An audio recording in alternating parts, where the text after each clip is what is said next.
welcome everyone to the third installment of the PB&J podcast, where we talk to pioneers and builders who are from Jacksonville, Florida. Today I have Jay Johnson with me, also known as J Dash, also known as a lot of different things. Jay here, big into software, big into music, big into philanthropy. Hey, welcome to the show. Man, thank you so much for having me. It is an honor and a privilege. I appreciate that, man. Obviously, we've had a chance to chop it up a little bit. I know there's a lot of people in the Jacksonville community that know who you are. But, for those who don't, can you kind of give us a little bit of an idea of who you are and why we're here today? Sure. I'm originally from Jacksonville, Florida, currently in Austin, Texas. Well, I grew up into tech and music, and so pursued careers in both of my passions. I got a degree in computer engineering from the University of Florida. I chased an early stage startup, which is why I'm in Austin, Texas. But on the music side, I created a song called The WAP, which is currently viral. And it has been viral basically every year since like 2012. So it's been a blessing. Yeah, man, I was going to talk about that here in a little bit because there's been a resurgence of the song on TikTok, man. A lot of people are using it. How's that been? Like, has that been cool to see? Like, as it comes back and you see the dances and stuff that people are doing with it?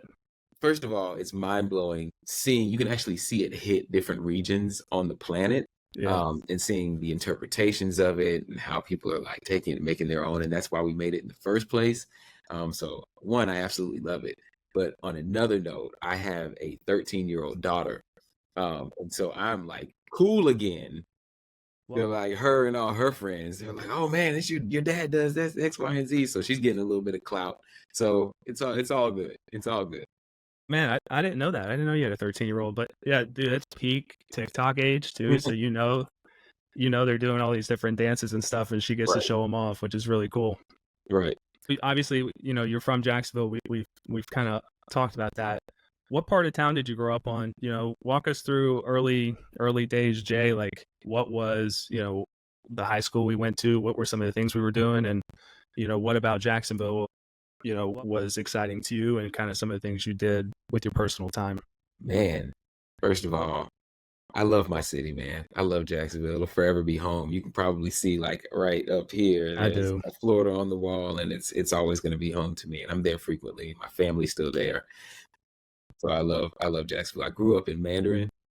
Okay. Went to Stanton High School, which I travel back to and speak at every now and then. So yeah, that's home. And then growing up, it was a lot of music stuff, man. I grew up in a couple of churches, and so I would travel between a couple of different churches there, and that's where my community was, and that's where my music community spawned from.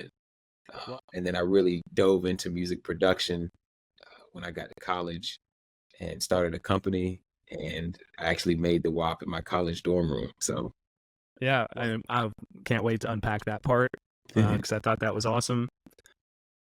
Well, out of curiosity, you went to Florida. Was that the only option? Like, was that what you wanted the whole time? Did you apply to a bunch of different schools? Fun fact. Yeah. My father is originally from Tallahassee.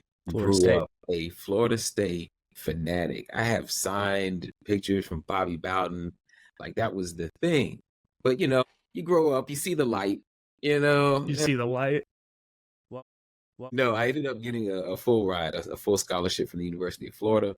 And I was like, yeah, I'm going there. I'll go where the money is 100% of the time.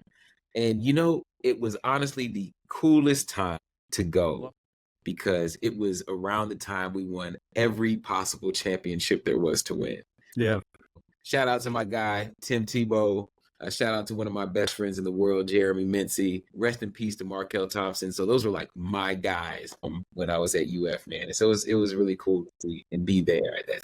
Yeah, man. Football, basketball, baseball, just sweeping them. Swept it.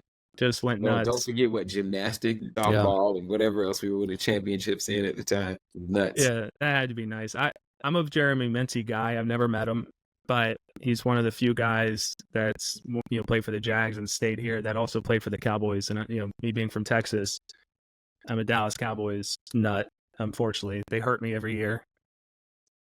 I walk around. I tell them, I said, pick 6 of the players and let them be my pallbearers so that they can let me down one last time. Oh, That's what actually hilarious. But Jeremy was on the Cowboys for some time. I became a fan of his, and when he was here in Jacksonville, man, super easy to root for. So obviously, shout out to him. I never realized he was a Gator until now. Oh yeah.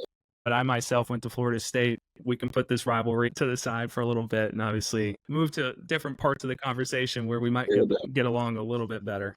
So you went to Florida. You went for computer science, which is, obviously led you to what you're doing now today. But as you mentioned, you said you created the song in the dorm. Well, two-part question here. Number one, were you like just generally creating songs and this happened to be one of many? Or two, was this a little bit more intentional, like you knew what you were going to make and then you made it? And I guess the follow-up question to both of those would be, did you have any idea at all, whatever, that it would get anywhere near what it has today? Those are all extremely loaded questions, and I'll try to give you a very succinct answer to those. One, yes, I was making songs all the time, right? Like it is a constant thing. The dance for the WAP, the original dance, actually came before the song did. And it was me and a couple of friends. My guy Fleazy, Eddie Wilson, shout out to Eddie Wilson, and Cello. Cello's a comedian, but he dances. He's just a general entertainer. And we used to go out to the clubs and we'd be doing the dance to like everybody else's song. What we noticed was that every time we did the dance, other people wanted to do it. And we would change it up every time. We were always doing something different. And so Easy actually was the one that was like, yo, you should make a song for this dance. And so I was like, fine. Went back to the room. And so intentionally, to your second question, it was intentional making that song that way. Because I was like, okay, this feels like it goes with the dance in the right way. But it was never supposed to be one thing. The thing about the WAP was it was supposed to be whatever you wanted it to be. And so just now, we're actually starting to see people change it up and do what we originally intended. So did we ever think it was going to be as big as it is now? My mom was the one that listened to the song and was like, this is going to be huge. And we didn't know how much time it would take. But she was the first one that saw it and just knew for a fact that it was like, this is global. It's out of here. Yeah, man. The emergence, because back when this song was originally made, TikTok didn't exist. I think Instagram barely existed, but Reels most certainly did not. So the new video format now is probably giving it a whole different light and, giving people the opportunity and the freedom to make it what they want. Exactly. So that's awesome. So you made the song's gotten crazy. You finished up school. And I think when you finished up school, correct me if I'm wrong, you came back to Jacksonville. I did. And then you began your software engineer journey, if you will. Yeah, for sure. Yeah. Jeremy Mincy and I actually lived together because he was playing for the Jags at the time. So we were roommates. And I was working at CSX and like doing software engineering and started as like a .NET developer and went into some systems administration work and configuring servers. And so one of the fun stories I like to tell is I was still traveling the country and like doing shows and touring during that time. And so I remember I was doing sysadmin work and I got a call like 1 a.m. and I was about to go on stage in Oklahoma. So you were on call? Yeah, I was on call. So I got called and I have a microphone in one hand and my phone in the other hand. And they were like, no way. Yeah, they were like, hey, can you check on this server? And I had written an app to do that on my phone. And so I went in there and I cycled the server. I was like, how's it look now? And they were like, oh, it's good. And I was like, all right, Oklahoma, what it is, it's your boy Jay. It just went out there and ripped. So it was a blast. Oh, man. I can't wait for people to hear that, man, especially people in the IT community. They'll get it, man. Being on call at some weird. Yeah. That's funny. Sure. So you were about to just dive into the music catalog, sing WAP, and all of a sudden you're like, I got a ticket I got to take care of. I got to take care of this ticket, man. Yeah. So you were with CSX long time. I think we discussed that before we jumped on here. And CSX, for those who don't know, is a very well-established company here in Jacksonville, Florida. They're in the railroad space. And so you were with a pretty well-established, what I would call stable organization for a very long time. And then you transitioned into healthcare, but not just healthcare. You transitioned into the startup world. What was there a culture shock there? Was there any big things that you had to adjust to? I understand that the culture is substantially different, but for people who might be working for a stable company, thinking about startups, or for people that work at startups, thinking about going into a stable company, what can you share about the difference between the two atmospheres? First of all, that's an amazing question. Well, Yes, thank there you. are differences between the two, and it was a very intentional choice on my part to leave that stability, because with greater risk becomes greater reward, and it wasn't necessarily a financial thing for me. It was more, I understand the power of information, and so I thought I would get information faster in a faster paced environment, and I knew Austin was where technology was growing, and so I was like, well, I'm going to go there and see if I can catch a wave. And so ended up having a few conversations and spoke with a young founder named Julia Cheek. And I was like, yeah, she's the real deal. Because when I went from stable company to startup world, you're looking for something. You're looking for, like, is this somebody we can get stable with? But I also wanted to learn as many things as I could. I didn't just want to be in technology. I wanted to learn more about marketing and PR and compliance and all the other. I want to learn everything. And so I got the opportunity to do that, and it was amazing to build and grow from, like, being the 20th or 20 something person there to over 500 employees, and seeing that company grow as well as it has. Yeah, it's got to be, like, we've talked about how lean some things can be in the startup phase and how busy they can be and how quickly you have to pivot. But when you put so much into something, what you have with this company and the other 20 something that started with you, to see it grow to 500 has to be substantially more rewarding, in my opinion. You can correct me if I'm wrong, than seeing a company like CSX or a more stable company grow 10% or 15%. They were already there. Right. But Right. the startup, one wrong move, man, and that could be the end of the company. So Yeah, but in either one of those cases, if you understand why, you become more valuable. If I understand why something fails, that is way more valuable to me than, like, just not. So if CSX ever, like, lost 10%, I'm not in the room to understand why we had to cut 10%, right? yeah, that's a good point. Whereas in those smaller spaces, you start to understand, like, what little moves are we making why that are causing lifts and dips, right? Yeah, no, I mean, that's an incredible point, right? Being in the room is a little bit more plausible in a startup because everybody's probably in the room, whereas at CSX, everything's kind of behind closed doors. Yeah, man. So you've been there for a while. You've been there for quite a few years. You got in early stage. It's grown to 500 plus. And recently, from my understanding, you are promoted to the director of engineering. Is that correct? Correct. Congrats. Thank you. Yeah, man, of course. That's another transitionary thing I kind of want to unpack for anybody who might be on the edge of transitioning into management or leadership of some capacity. So, being hands-on, being an individual, obviously you're responsible for your work, but when you get into management, you're responsible for other people's work and their well-being. So can you help the people that might be watching or listening unpack how your responsibilities have changed and how you've kind of embraced those? Yeah, it was honestly a scary transition for me to go from, like, IC work, like individual hands on keyboards writing the code, to the management side of things. And honestly, I didn't know how it was going to go, but luckily I work with some talented people, and they make it so incredibly easy, because what you start to realize is, like, oh no, I can be a force multiplier. I can take a little bit of me and give people the environment to, like, do really, really good work and do more than I ever could alone. And then when you're starting to see people's personal and career growth as a direct result of conversations that you have with them, it's another passion of mine now, right? It just becomes another drug. Yeah, man, those are incredible points. I want to ask something. You mentioned you get to work with incredible people, which that obviously that makes everything great. Does that part of bringing in the talent that and having those kinds of people around, does that start at the interview phase, or is that something you guys build up over time? Like when you hire people, you kind of mold them and train them into high functioning professionals.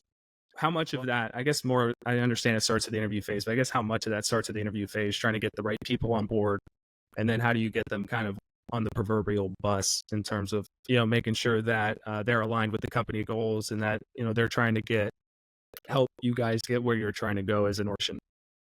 I mean, it's extremely important, and it does start at the interview phase. And luckily, when I started at the startup, we were involved in interviews, all of us from the very beginning, right? So it didn't matter if you were an individual contributor or not. If you're bringing somebody into your culture, you want to make sure that they are a good fit for both you and them, right? Because at the same time, interviews are bi-directional. Like, we want to make sure that you're going to get out of this what you need, and it's it should be more than a paycheck, and that goes both ways. So we want to make sure that it's a good fit and that you can help us progress, and that's way more important for a startup. If you bring in somebody at a super large Fortune 500, Fortune 250 company, you've got time to like figure it out. In startup world, we don't have the time.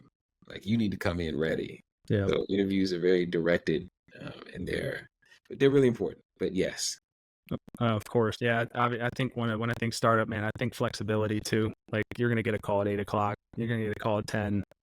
I think just being able to level set those actions up front and making sure that, listen, if that's not you, if you're a hard stop at 5 person, right. I don't know that this world is for you.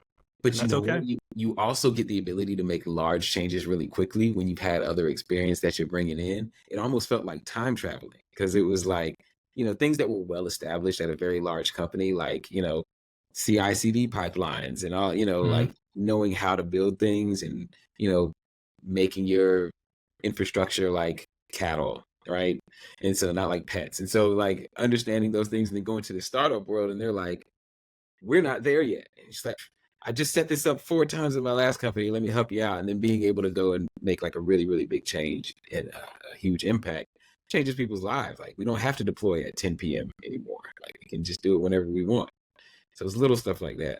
Yeah. No, man, it's never once crossed my mind. So that's really good information, man. I'm sure that's going to resonate with some. And I appreciate you kind of cluing me in on that. I work with a lot of startups, for those who are watching to see J-Dash and not me, which is what we're here for. I'm a recruiter. So I work with a lot of startups and I work with a lot of companies who are obviously well stabilized, and it's just not a conversation I've ever had with candidates, but it's something I could see myself implementing as we discuss. That's a big value add. For sure. Speaking of, so the reason I wanted to kind of get you on here today is you and I met originally at the Code on the Beach conference in 22, and that's held here in Jacksonville, Florida. You were the final keynote, and you came back about 7-8 months later, gave a keynote to Think Bold, which is a brand new conference here in Jacksonville. You've come back to your high school to talk. So there's been plenty of times you've come back here to give speeches, to kind of give back to Jacksonville, even though now you're settled in Austin. Why Jacksonville? Like, why is it so important for you to come back here, after establishing what you're doing in Austin? Why is it so important to come here to give these speeches, to address these people, to kind of share, your learned journey with everybody else? 2 main reasons. One, it's home. Always give where you live. I always feel like I kind of still live in Jacksonville. That's always going to be home. But 2, from a macro view, Jacksonville is the high growth startup of cities, right? Like, when you really think about it, it's like that thing that made me feel like I need to go to Austin now at this time when Austin is growing as like Silicon Hills is what they call it, right? It's just that tech world was starting to blow up a little bit. I feel like Jacksonville is on that precipice, and not just necessarily in terms of technology, just as a whole in business. And so now is the time to like, I want to get in, I want to give back, I want to see growth and help out as much as I possibly can, because Jacksonville is amazing. It is an amazing city with amazing people. And so I think the world is just now starting to turn heads and look, and you're seeing it from different perspectives. You're seeing it in the sports world, you're seeing it in the entertainment world, like more and more mention of Jacksonville, more and more mention of Duval and what we have going on there. We are creating and have created a culture there that the world is just now recognizing. And so, like, yeah, I want to be a part of that. I always want to be a part of that. Yeah, I think that's great. I've been here, this month was 17 years. So February of 07, which we find kind of funny because you and I switch places. I'm born and raised in Austin, Texas. That's home. Joined the Navy, came to Jacksonville. That's where they dropped me off. I've been here ever since. And, kind of tagged you. We went different directions, and, you went home to Austin. I agree with you. And for me, perspective-wise, I grew up in Austin and kind of saw the boom, and then came to Jacksonville, pre-boom, and you were here very pre-boom, and then came to Austin mid-boom. So we definitely have perspective on that. One of the things, I was working with the small business director for the city of Jacksonville recently. I was having a conversation with him because, obviously, like I said, being from Austin, I'm very familiar with the downtown scene.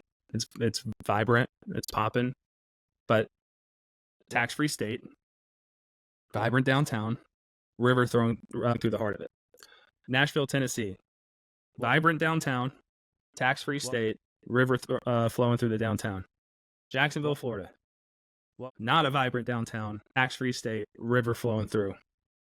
So what that tells me, and I agree with you, is we're close, right? We can make the downtown vibrant by attracting the talent and the companies here, but that's kind of what the mission needs to be. I think we're on the precipice. I really do. But I would have to think that there's got to be some kind of a change, right? Something motivated people to go to Austin and Nashville and Raleigh. These were cities that weren't tech startups, and they weren't big business hubs or anything like that beforehand. But there was obviously something that kind of forced people to take a second look at these places. What do you think Jacksonville as a city could do just a little different? I love that you highlighted, almost the structure of awesome cities and included Jacksonville in a really cool way. I think that the change is usually around marketing, right? It's usually moments. There are certain moments where it's just like, this cool thing happened out of this city. And the more of those that keep happening, the more people are like, that must be a cool city, or this must be the place to go. The more I see TikToks about Jacksonville or the things that are happening in Jacksonville, the more it starts to sink in. I think that it's not anything that has to come from outside inside. Most of the time, those stories are things that are already there that people just find out about. So whatever Jacksonville needs to be that next city that people are looking for it to be, it's already there. Like 99% sure it's already there. It's just making sure the city actually rallies around it. Like, you look at the Atlantas, you look at the Los Angeles, the New Yorks, it's like the city needs no one else, right? This is the city. If you want a part of this, you got to come here. You're not going to get this anywhere else. I feel like Jacksonville has that, and they're on the precipice of the world knowing that it has that. And so it's already there. Yeah, I think things like Think Bold, by the way, I'm so freaking juiced to see what year 2 looks like versus year 1. Like, I thought it was really cool that they launched it. I thought the turnout was great. And you can already see, just from the keynote speakers to what they've been investing in it in terms of like resources around the downtown, the fact that I was looking at the pie chart the other day, there was actually a humongous chunk that was coming into Jacksonville from other places instead of just the people showing up in the city. So I think conferences like that, things like Code on the Beach, was a really cool, I would say, intimate event for technologists here in the city, and people actually come from other countries to come to that. So I think you're right. Just building that up would be really great. I thought there was one huge advantage for Jacksonville and one slight disadvantage. One, Austin doesn't have a beach. Nashville doesn't have a beach. Atlanta doesn't have a beach. Jacksonville has a beach. They have 3 of them. They also have a really cool town if you want to live like south of Jax, called St. Augustine, which is the coolest place in the world to me. But I would say that one disadvantage is, depending on where you live in this city, it is so huge and so spread out that sometimes, man, like, let's say you live in Mandarin and people are like, man, there's this huge event and it's in Atlantic Beach. It's not a 10-minute drive. Right. If you live in Nocatee and they're like, hey, come to Riverside, there's this huge event. That's not a short drive. So the one thing I would say Jacksonville might be, the limiting factor is it's not centralized. That's true, but I also think that other cities they just get used to that travel over time, right? Like, to get anywhere in Los Angeles, it's going to take you That's a good an point. hour and a half, right? That's a good point. And just because it's because of traffic and it's because you're moving slow does not change the travel time. But the city has rotated around it, right? They've been like, oh, I just got to leave this time because I got to do business in Los Angeles, right? Like that's just what you do. It's the cost of being there. Jacksonville, they're not going to decrease the land size, right? Nope. So No, they're not. it's going to be the people that are just that. And what we don't want to happen is kind of the same stuff that happened to Austin in the housing market, where it was like everybody came from Kenya and was like, oh, 600 grand. Like, yeah, I'll pay that for that house all day. And that house that you paid 250 for, right? Because that gets you way less where they're from. And so when you get people that come to Jacksonville, they're like, yeah, I'll drive that because, that travel time is nothing and y'all are complaining about it, right? I got So a story to tell you about Austin, man. I got a story to tell you. So I shared with you, I grew up at Anderson Mill in 183. okay. My grandfather, I grew up with my grandfather, I lived with my grandfather. He bought the house in Balcones in the 70s for it was in the 60,000 range, 60s, let's say 65,000. And the reason I'm telling the story is I want to show the actual ridiculous growth. I grew up in a house that was bought for 60 grand. He sold that house when he relocated to Houston in 2014. And this wasn't really a big sticker shock price, but it was about 420, 430. I was like, man, 40 years owning that house, that feels right. If you go on Zillow right now, this second, and look up what that home is valued at, it's at $1.25 million. $1.25 million. And I want to make sure I'm letting everybody know I did not grow up in $1 million home. I wish I grew up in $1 million home. I did not.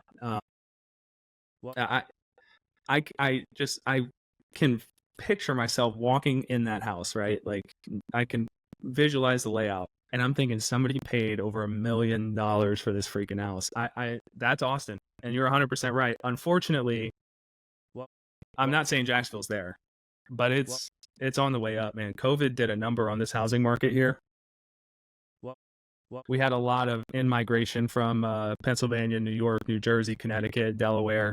During COVID, people came south and bought houses sight unseen. So they didn't even come tour the houses. And some of these homes, man, you look at them, I don't know, where you grew up, but take a look. I'm sure your eyebrows would raise at least a little bit. We're getting there. I love it. I love it. I hate flourishing, it yeah. for people there, but I love the growth because to me, it's how growth happens. The diversity of thought and mind state, and it causes people to kind of jump up and move. So the only time I hate it is when I think I want to buy a house. right. Other times I'm okay with it. But yeah, man. So I think we're on the same page. I think Jacksonville, we're on the way.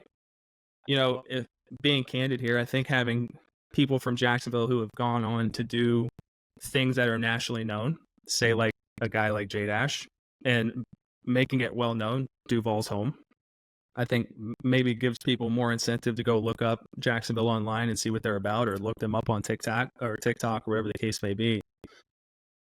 But I think the more entrepreneurs we get, like the Jordan Walkers of the world, the more entertainers that come from Jacksonville, the more eyeballs we're going to get on the city. And obviously, as we build new companies, build new products and stuff like that, I think people are going to swarm to that too. We're close. We're not there yet, but we're close. For sure. And I know you brought up Think Bold again, but shout out to Mo and Troy and that team over there. Think Bold are doing amazing. Yeah, so Troy, for those who are watching and don't know who those people are, Troy McNair and Mo Henderson are the owners of GMG Group.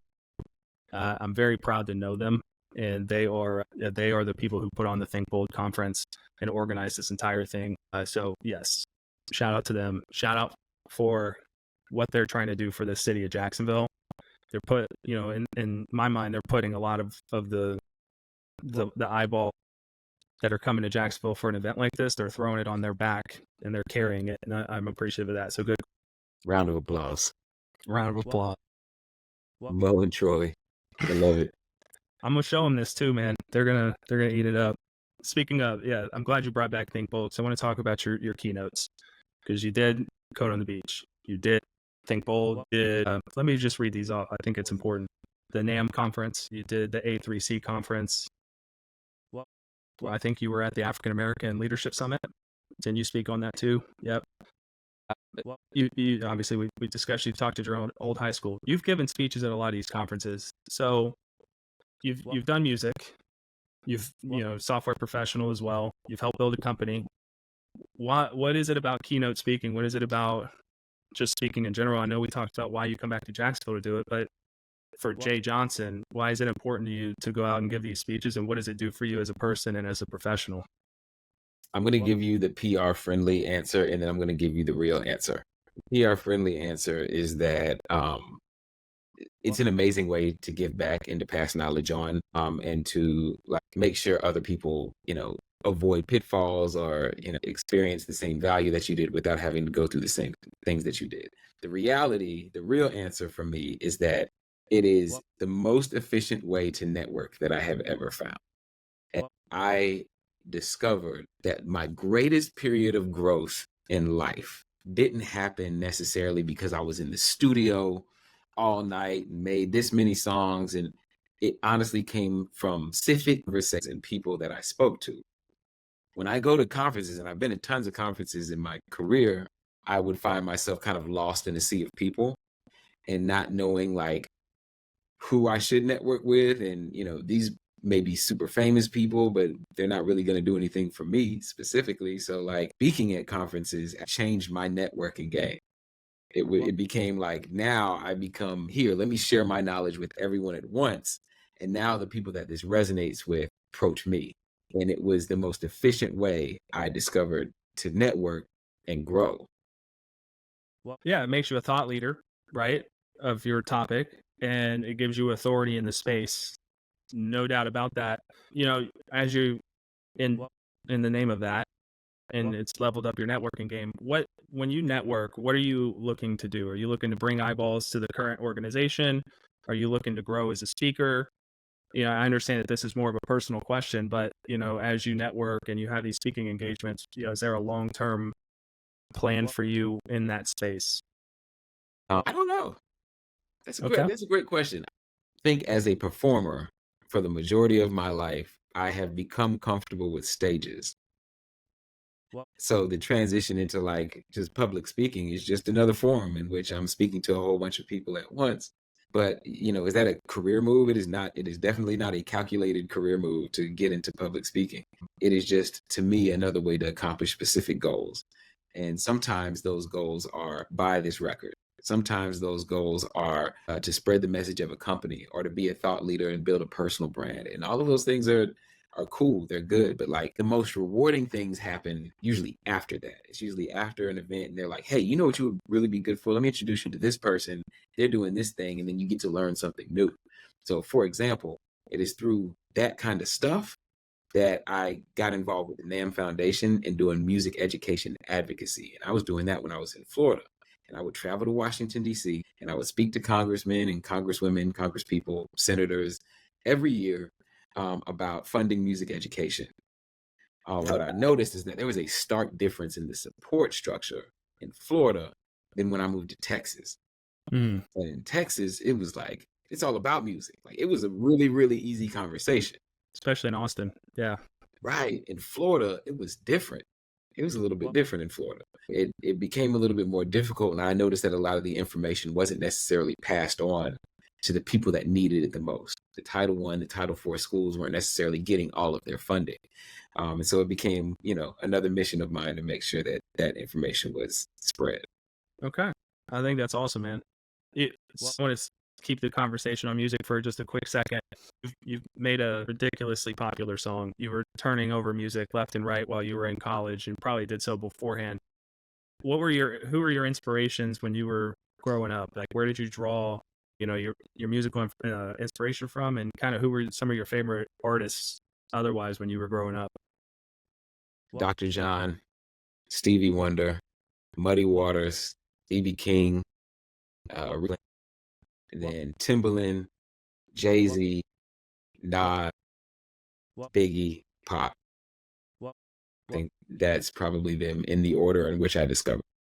Okay, very cool. Is there anything specific about them? Was it how they went about their business? Is it, the the structure of their songs. Like, what was it about? Because there's a huge difference between Stevie Wonder and Nas.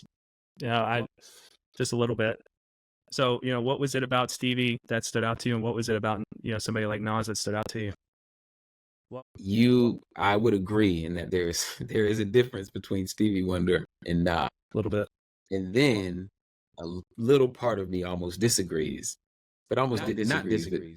It's a different mode of thinking in that they resonate with me in a specific way, right? I can relate. And a lot of the reason why we like music is the relatability of either the stories or the music, whatever, like we are trying to feel and enhance the feeling of at the time. And so Dr. John was my first inspiration musically. Rest in peace. He recently passed away, but I met Dr. John before he passed in Jacksonville. Really? At the Jazz Fest. What? Okay. Yeah. So it's amazing. I don't know. You were talking about A3C, or I reconnected. I connected with Timberland years ago. He didn't remember me because it was not a memorable meeting, but we spoke at A3C recently because we were both there and we were talking about tech, which is crazy. That is a little crazy. That's a little crazy. I connected with Stevie Wonder at a NAMM show when he came in and he was trying some keyboards. And guess who I connected with? I connected with a computer engineer on his team that helps him use a lot of the software because he's blind. And so our connection came because of what? Tech. Which is crazy. Like, that's a little nuts. Yeah. Okay. Yeah, it's amazing how close the worlds are. I actually spoke at ReactConf as well for Facebook, Meta now, but it was about how music and tech are the same thing. Yeah. And so it's uncanny how these worlds collide. I want to come back to that in just a second, but there's something I got to get off my chest because you were talking about who you connected with. You connected with Stevie Wonder and Timberland, but at the Afro Tech conference, you also connected with Jameyel. There's two things I want to bring up about Jameyel. Everybody, and I've shared this with you, but if there's ever a trivia of Randall Thomas, there never will be. But if there was, they were like, hey, who's his favorite musical artist of all time? It is Jameyel. And I understand, like, I put like Michael Jackson up there. His music's been great, but I grew up with Jameyel. All the mixtapes, the studio albums, the single releases that he sent out after the fact. And to the point, this is somewhat important. He put out a record called Major Pain 13 years ago. And I remember him saying, like, there was a shipping issue. So this was pre like Amazon. And so he said, hey, everybody that bought this, I'll autograph this CD. Well, interestingly enough, I was on deployment at the time. So when the CD finally got delivered, it got delivered to a friend's house here in Jacksonville, and they made sure to like try to overnight that to me. I was in the middle of the ocean, but by the time it got to me, man, it was the coolest thing. One, to see his signature. It was not fun out there, to say the least, but to hear his music again too kind of gave me a little taste of home. So whether it's pop, rock, alternative, hip hop, doesn't matter. That's my favorite musical artist in the history of music. I love it. I'm going to take this clip right here and I'm going to share it with him. It's important to hear. And what's really cool is that I think he approaches tech and startups and business the same way he approaches music, and the way he puts those things together. And he's always had a forward-thinking mindset. Didn't know Chameleonaire for years or anything. I actually had just met him too long ago. But, I could tell from the conversation that we had that he has always thought that way, right? Yeah. And if you watch him speak, he'll kind of give you the keys into how he thinks as well. But it's all the same. I love that.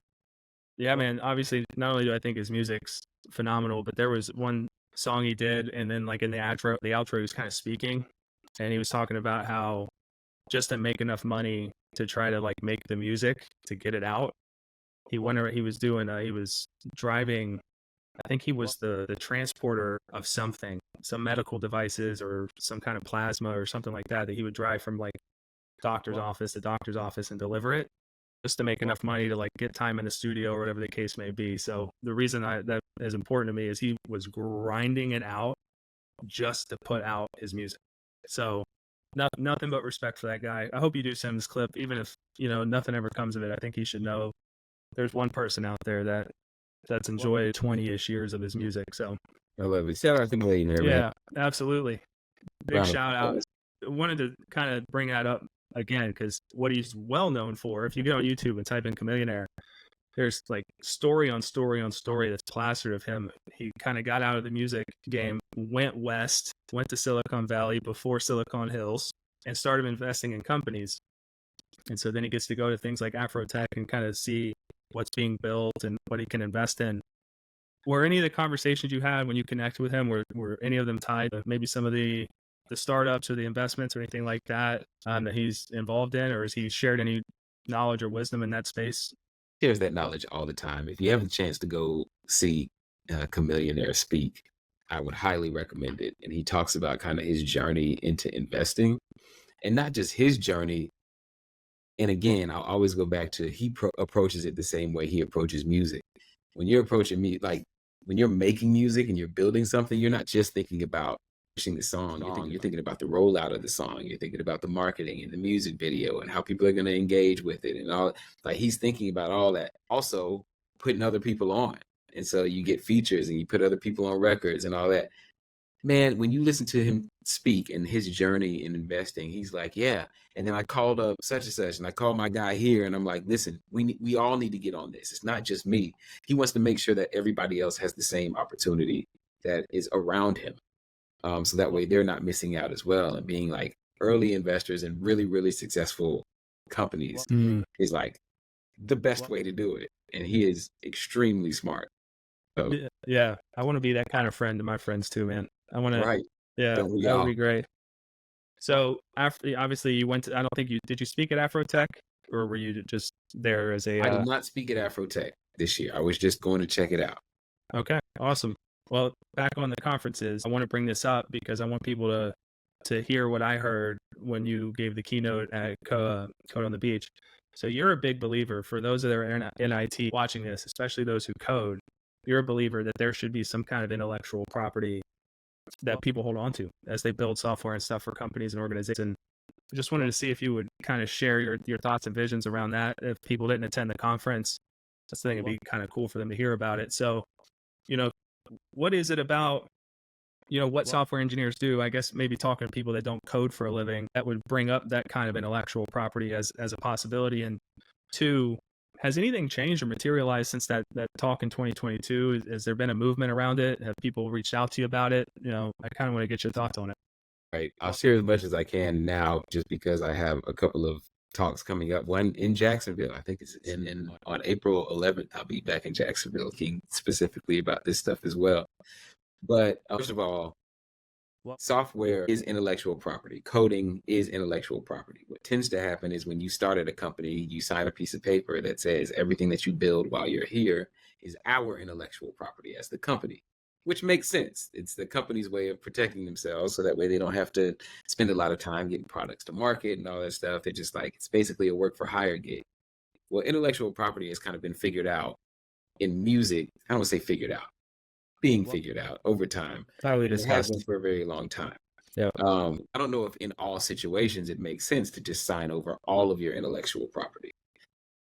Now we can track metrics around, lifetime value, conversion rate, average order value. So materially what your software that you're building contributes to a company. So is it off-putting to say that the intellectual property that I contribute, I should be able to benefit from directly for a small period of time? And to me, there's not like a formula for it yet. It's a newer idea. And I think that with the popularity of artificial intelligence growing, it's like, oh, well, what does that actually mean going forward, right? Because AI can be generating code. Well, the people using that AI should be paying the people that those models are built off of, right? Because it's still code that we wrote. So the idea is, it's caught on really well for smaller companies because it gives you another avenue for offering equity as a form of payment. So if you don't know, when you start at startups, they don't just give you a paycheck. They will also offer you a portion of the company. Like you can own a piece of the company. And so this is a way to maintain, as a business owner, as a founder, ownership of your company, so you can distribute those shares how you see fit, but materially offering your engineers, the people that are actually building the company, a way to participate in the earnings of that company as it's being built. and it may outlast their tenure at the company. So think about it this way. We had an economic downturn. A lot of people were losing their jobs. But imagine if you were receiving a royalty check every quarter or every 6 months for code that you wrote that was still performing in production. Yep. And if you That'd and be your helpful. company, yeah, you and your company agreed that I should participate at 10% of, anything over a 4% increase in conversion rate, then that can be dynamically activated. Okay, well, you and your team get 10% of that. That could be an extra 10, 15, $20,000, right? You never know. So it's the same as music, but I think we just need to put some guardrails around it. It can work. Absolutely. You mentioned a lot of really interesting things there. My mind immediately went to it could be a really good for these companies that aren't laying off and the ones that are, trying to hold on to as much top talent as they can. I just feel like it could be a great way to retain. I'm not saying you dangle the carrot per se, but if you have somebody, you can use it as a retention tool.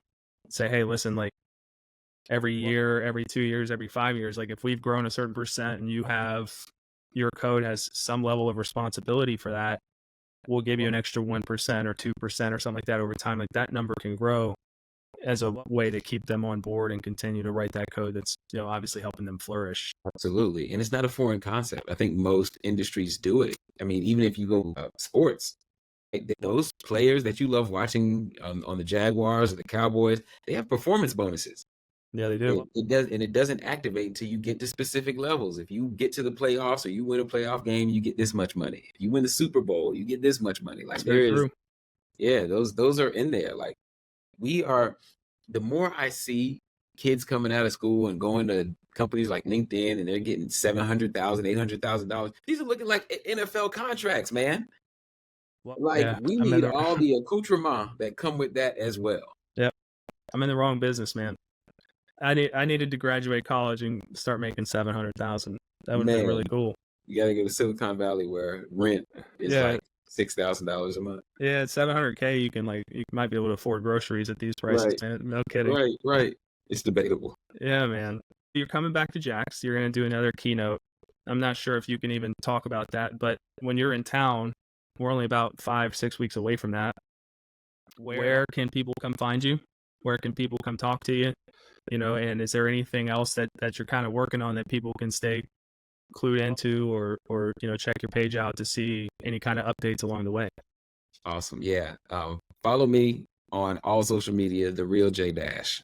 I will constantly post, kind of where I am, where I'm going to be. When I'm in Jacksonville, you can either follow me or Malik, the manager, Alik, the manager. He's my manager, and he usually, posts all the things that are going on. And he's still in Jacksonville, and he knows everything that's going on in the city. And so he's definitely a good person to know there as well. Awesome, man. Is there anything else that is happening in your world? Any projects, anything like that people should kind of keep an eye on, or is that kind of a wait and see? I've been doing a lot of stuff behind the scenes musically, and so some of that may include sync licensing, so putting music on TV and film. I'd work with like ABC and CW and Fox and a lot of the TV networks getting me on TV. I've done a couple movies. Some of them are on Netflix. Shout out to Me, Him, Her, and Girlhood. And, shows like Murder in the First and Jane the Virgin and doing all that stuff. Shout out to the San Antonio Spurs. I did the theme song for them. Did you really? That's my favorite team. Get out of here. I'm from Austin, man. That's my team. I love it. Shout out to Pop, who is heavily involved in the decision making for that team, down to the music. And a lot of people know that. Yeah. I learned that he grew up in Gary, Indiana, a couple blocks from Michael Jackson. That's Michael Jackson's city, yep. And so he was talking about soul music and all this stuff, and I was like, get out of here. I had no idea. So shout out to Pop. Yeah, Pop's my guy. Yeah, man, I grew up, really basketball was my favorite sport, if not tied for my favorite sport. Texas it's a football state, but San Antonio is an hour from Austin. They were the closest professional sports team to me. And in 97 drafted Tim Duncan. And obviously, I joined the Navy. And so David Robinson's, he went to Navy. It's always been a correlation there. But I'm a Spurs fanatic, always have been. And I'm pretty sure they're moving arenas soon, which I think is going to be pretty cool. I'm going to have to get there and check that out.